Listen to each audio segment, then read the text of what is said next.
Yeah, I know what you're thinking. This video like 7. Same hoodie, same night, same loafers, same drunk. Going through here, I guess I'm gonna put it because I see a lot of people want to know about fuel systems. A lot of people don't know injectors, what works, what doesn't work, how to make them work. I know I had a hard time in the beginning not knowing much about cars.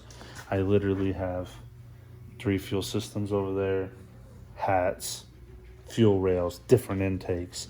But what I have on my car that I found that I've liked the best out of all of my combinations, with the exception of Edelbrock's booty ass fuel rails and their fittings that only go in, you can't take them back out. So if you get the Edelbrock intake and the fuel rails from Edelbrock, the fittings supplied are like, they're like torque to yield or something. When you put it in there, it don't come back out. It like crushes on the way in, and if you try to take it out, you strip all the threads. I say that because this one is in all the way because I did it second. That one is in with a lot of thread tape and run in with an impact because your boy didn't know that. It's not in the directions. I didn't know. I didn't have the friend I have now that had the same problem, and he has a set of these that are just basically sitting on the shelf, ruined, $150. So the fuel system I have the Edelbrock intake, which you have to run the Edelbrock fuel rails. If you get the intake, I know it's not clear in the beginning, but you have to have their fuel rails. I think there's another manufacturer now that makes fuel rails or a kit to adapt it. They didn't when we made these. So I have the 4 Innovations. I have the 4 Innovations fuel kit. I have the Aeromotive 1-to-1 ratio regulator for the lot of fuel. This one, I forget, then there's like an in series or whatever. This one, any extra fuel immediately goes back to the tank because there's only one line to the fuel rails. There's other regulators that go from the regulator to fuel rail back to the regulator and then dump it, I guess. This one doesn't do this. It works really, really well. I haven't had any issues. It's a 10 in and an 8 out.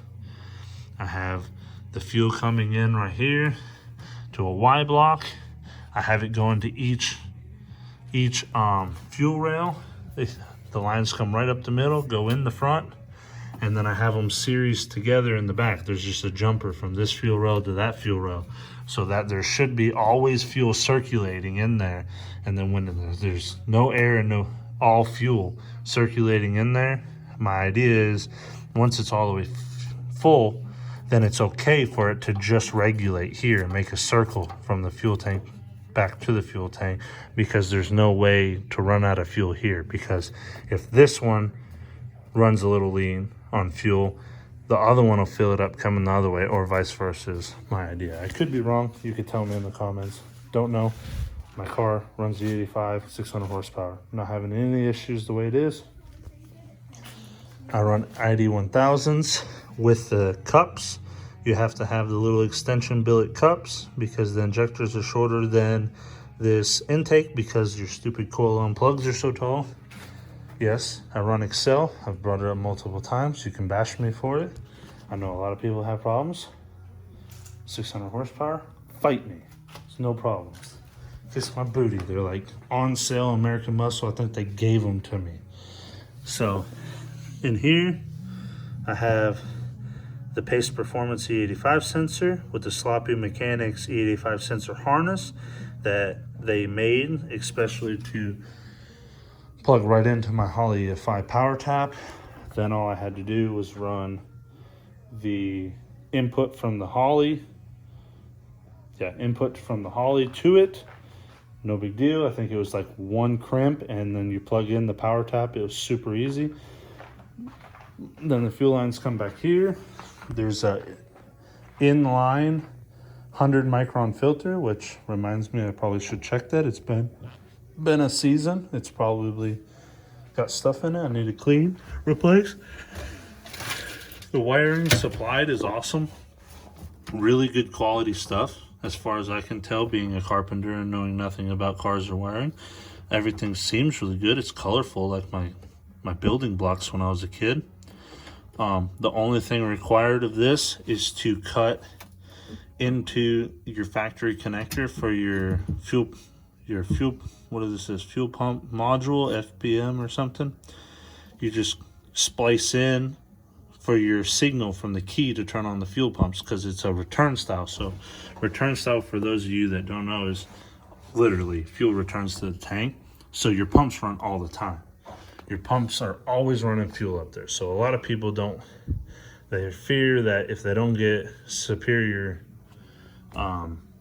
pumps, that they'll burn up their pumps quicker. I'm a year in, my pumps are super loud. This is the 4 Innovations like 1800 wheel horsepower kit. I think it's 18. I keep saying that, might be 12. It was something high, way higher than I'm ever gonna make. But I wanted to run E85 and not have a problem. And at the time, I didn't know how much horsepower, I didn't know how much fuel or anything. I was ignorant to the cause. So what I did was, one of these, this one, is jumped straight. What do I got going on here? Oh, okay, I know what I did. So right here, this one is the fuel pump straight to, oh shit, sorry. This one is jumped on to the signal and it's running all the time. I interrupted the second one with this. This is the wire from the Holly. It's actually green. I had to extend it because how long I ran it in the car. I intercepted it with the Holly so that the Holly had control of one pump. That way I was worried about if I've done something wrong or I burn up something, and the actual car, because how much has changed because the Holly and me cutting into the harness, if something was to happen and the pump go down, I wanted the Holly to be able to pick up the slack and be on a completely different system.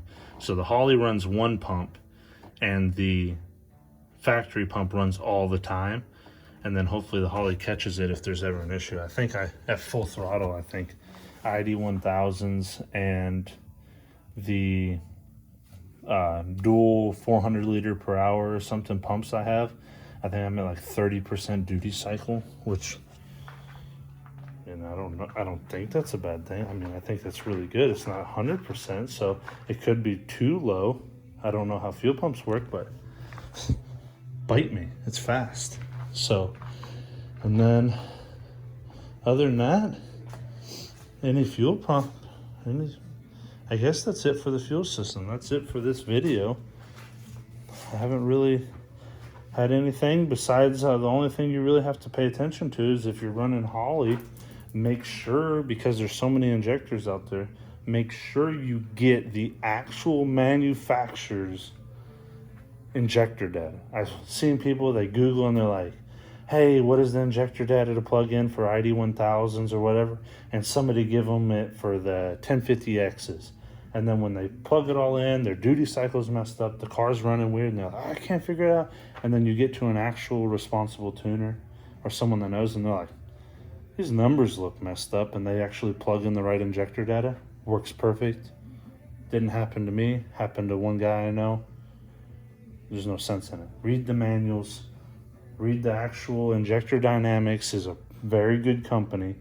They send you the sheet with all of the info on it. They're tested, they're flow tested, they're really good.